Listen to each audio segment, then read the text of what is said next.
করে চুল কেটে দিচ্ছেন জোর করে। মানুষটা অনেকক্ষণ চেষ্টা করলেন নিজেকে ছাড়িয়ে নিতে। ভুক্তভোগী মানুষটি শেষ দিকে বারবার বলছিলেন যে আল্লাহ তুই দেখিস।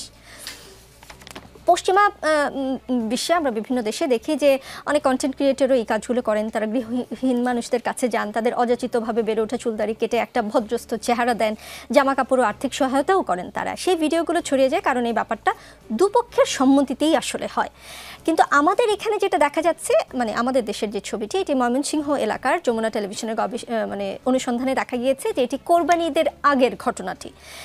ইতিমধ্যে সেই বয়োবৃদ্ধি লোকটির মাথায় চুলও গজিয়ে গিয়েছে, কিন্তু তিনি যেটা অভিযোগ করেছেন যে তিনি চুলদাড়ি কেটে দেওয়ার পর তিনি আর সুস্থ বোধ করেন না। তিনি আসলে বাজারে যেতে বা বিভিন্ন জায়গায় যেতে স্বাচ্ছন্দ্য বোধ করেন না। সেই ঘটনার পর তিনি একটা মানসিক পীড়ার মধ্য দিয়ে এবং শারীরিক পীড়ার মধ্য দিয়েও যাচ্ছেন।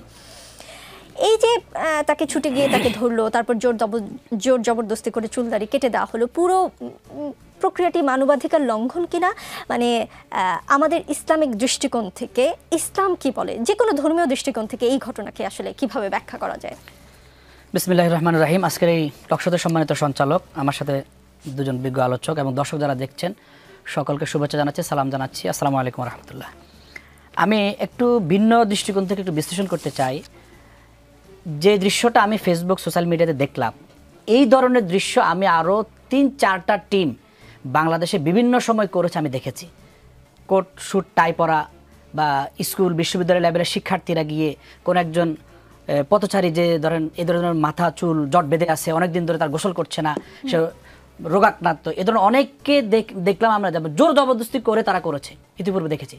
কিন্তু এখন যেটা মিডিয়াতে আসলো, এটা দৃশ্যপটে কেন আসলো? আগে তো এরকম আরও অন্য গোষ্ঠী বা অন্য সংস্থা তারা করেছে, এটা আসলো কি জন্য? এখানে একটা ন্যারেটিভ আছে। ন্যারেটিভ হচ্ছে যেই ব্যক্তিরা এই কাজটা করেছে তাদেরও মাথায় দাড়ি টুপি আছে। তাহলে দাড়ি টুপি পরা একজন ব্যক্তি এই কাজটা করেছে বলে আমার মূল্যায়ন হচ্ছে এটি মিডিয়াতে আলোচনা হয়েছে। এখন জোর জবরদস্তি করে করাটা ঠিক হচ্ছে কিনা দেখেন, বাংলাদেশে এরকম পথে প্রান্তরে অনেক মানুষকে দেখা যায় বহুদিন ধরে মানে গোসল করছে না, সে একটা সুস্থ পরিবেশে থাকছে না, এখান থেকে সে উত্তরণ হয়ে সে একটা ভালো পরিবেশে যাবে, এরকম কোনো অবস্থা নেই। আবার বাংলাদেশে কন্টেন্ট ক্রিয়েটর অনেকেই আছেন, এগুলোতে উৎসাহ বোধ করে, আবার কে টাকা পয়সা দিচ্ছে তার নাম পর্যন্ত, তারা স্পন্সর কে করছে সেগুলো পর্যন্ত প্রকাশ করছে। তো আগে কখনো এগুলো নিয়ে এত মাতামাতি হয়নি। যেহেতু একজন আলেম এই কাজটা করেছে, আবার যে বৃদ্ধকে করেছে সে বারবার আল্লাহর উপর তার বিচারের দায়ভার দিচ্ছে, বিষয়টা অবশ্যই মানবিক দৃষ্টিকোণ থেকে। এই দুটো বিষয় একসাথে হয়ে যাওয়ার কারণে আমি মনে করি যে বিষয়টা মিডিয়াতে আসছে। আমি যদি বলেন যে মানবাধিকার লঙ্ঘন হচ্ছে কিনা, একটা হচ্ছে যদি সত্যিকার অর্থে ওই ব্যক্তি এই ধরনের পরিবেশে সে বসবাস করে থাকে, এখান থেকে তাকে আলোর পথ দেখানো, একটা সুস্থ পরিবেশে নিয়ে আসা, এই জন্য সাধুবাদ জানানো উচিত। আরেকটা হচ্ছে সত্যিকার অর্থে যদি সে সাধু সন্ন্যাসী হয়ে থাকে, তার জীবনধারা এরকম হয়ে থাকে যে অসুস্থ না, সে রুগ্ন না, তার চুল বা এগুলোর মধ্যে কোনো রোগ নাই, তাহলে অবশ্যই আমি মনে করি যে তার প্রতি তার সম্মতিটা আদায় করে এই কাজটা করতে পারলে ভালো হতো। এটা হচ্ছে আমার প্রাথমিকভাবে সামগ্রিক মূল্যায়ন। আচ্ছা, বাকি অনুসন্ধানটুকু আমি বলি। তার সন্তান আছেন, তার সন্তানরা তার সাথেই হয়তো থাকেন বা আশেপাশেই থাকেন, আমি যতটুকু দেখেছি। এবং আমার সহকর্মী তার কাছে গিয়েছেন, ওই এলাকায় গিয়েছেন। তিনি পাগল নন, তিনি সজ্ঞানেই আছেন এবং তাকে জোর করে কাজটি করা হয়েছে। তার সন্তানরাও অভিযোগ করেছেন কেন এরকম করে করা হলো। তিনি তো নেশাগ্রস্ত না, তিনি মানসিক ভারসাম্যহীনও না।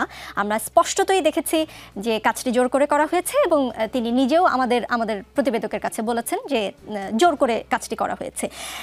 চাইলেই আমরা জোর করে কারো চুল কেটে নামাজ পড়ার আহ্বান জানাতে পারি? ইসলাম কি বলে? প্রথম প্রশ্ন। যারা ইসলামকে জানে বোঝে এবং যে আয়াতের কথা আপনি বললেন যে জোর জবরদস্তি করে ইসলামে করার কোনো বিধান নেই, যারা ইসলামকে মানে তারা যখন জোর জবরদস্তি করে, এই দেশে 95%-এরও বেশি মুসলমান, তাদের চোখে কি পড়াটা স্বাভাবিক নয়? আপনি বিষয়টাকে বুঝতে হবে। যেমন আপনি বলছেন যে তার সন্তানদের বক্তব্য নিয়েছেন, আপনি কি যে আলেম বা যে ব্যক্তি এই কাজটা করেছেন তার বক্তব্য নিয়েছেন? তারও তো একটা ন্যাক দৃষ্টি থাকতে পারে। তাদের বক্তব্য পাওয়া গিয়েছে, গণমাধ্যমে তাদের দৃষ্টি থাকতে পারে। সেও তো বলতে পারে আমি এরকম আরো 10টা কাজ করেছি, সমালোচনা হয়নি, কিন্তু এই কাজটা করতে গিয়ে সমালোচনা হয়েছে। আমি আবারও বলছি যে ওই বৃদ্ধ যদি অসুস্থ না হয়ে থাকেন, পাগল না হয়ে থাকেন, সে রুগ্ন পরিবেশে বসবাসকারী না হয়ে থাকেন, তাহলে অবশ্যই তার প্রতি এটা অবিচার করা হয়েছে, এটা কোনোভাবে দৃষ্টিকটু নয়। কিন্তু আজকে আপনি যে বিষয়টা মিডিয়াতে নিয়ে আসলেন, এরকম তো আরও 5 মাস 10 মাস আগে অন্য যে গ্রুপ ঘটনা ঘটেছে, তখন তো মিডিয়াতে আসেনি, আমি সে প্রশ্নটি রেখেছি। সামাজিক যোগাযোগ মাধ্যমে মানুষ এতটা প্রতিক্রিয়া দেখায়নি যতটা প্রতিক্রিয়া এই ঘটনাতে দেখিয়েছে। সংবিধান ও মানবাধিকারের সুস্পষ্ট লঙ্ঘন। এতে বলা হয়েছে বাংলাদেশের সংবিধানের অনুচ্ছেদ 31 প্রতিটি নাগরিককে আইনের আশ্রয়ে মর্যাদাপূর্ণ জীবনযাপনের অধিকার দিয়েছে। অনুচ্ছেদ 32 জীবন ও ব্যক্তি স্বাধীনতার নিশ্চয়তা প্রদান করেছে এবং অনুচ্ছেদ 35 কারো প্রতি নিষ্ঠুর, অমানবিক ও অবমাননাকর আচরণ নিষিদ্ধ করেছে। প্রকাশ্যে জোর করে চুল কেটে দেয়া কেবল ভুক্তভোগীর মৌলিক অধিকার ও ব্যক্তি স্বাধীনতার লঙ্ঘন নয়, বরং তার মর্যাদার উপর সরাসরি আঘাত। আশোক বলছে এই ঘটনা সমাজে ভীতি, আতঙ্ক ও নিরাপত্তাহীনতার পরিবেশ সৃষ্টি করছে। আশোক মনে করে এটি আইনের শাসন ও মানবাধিকারের পরিপন্থী। আশোক যেমন বিবৃতি দিয়েছে, সরকারও হয়তো একটা বিবৃতি ইতিমধ্যে দিয়েছে বা দিবে, আমার হাতে আসেনি। অন্তর্বর্তী সরকার আবার বেশ ভালো বিবৃতি দেয়। বিবৃতি দেওয়া ছাড়া সরকার আসলে আর কি করতে পারতো? না, আমি সে প্রসঙ্গে যাওয়ার আগে এই ঘটনা নিয়ে একটু বলি। সেটা হচ্ছে এই ঘটনাটি আমি মনে করি এটি একটি বিচ্ছিন্ন ঘটনা নয়, বরং আমরা দেখছি যে এক ধরনের প্রবণতা আমাদের সমাজে আমরা দেখছি যে আমরা বাংলাদেশ একটি ছোট্ট একটি দেশ হলেও এখানে নানা ধর্মের নানা রকম মানুষ রয়েছে এবং তাদের যে বিভিন্ন রকম আদর্শ রয়েছে, ধর্মচর্চার যে বিভিন্ন প্রকাশ রয়েছে, সেখানে নানা রকমের পার্থক্য রয়েছে। কিন্তু আমরা যখন একটি দেশ গঠন করব তখন সেই পার্থক্যগুলো মেনে নিয়েই আমাদের দেশ গঠন করতে হবে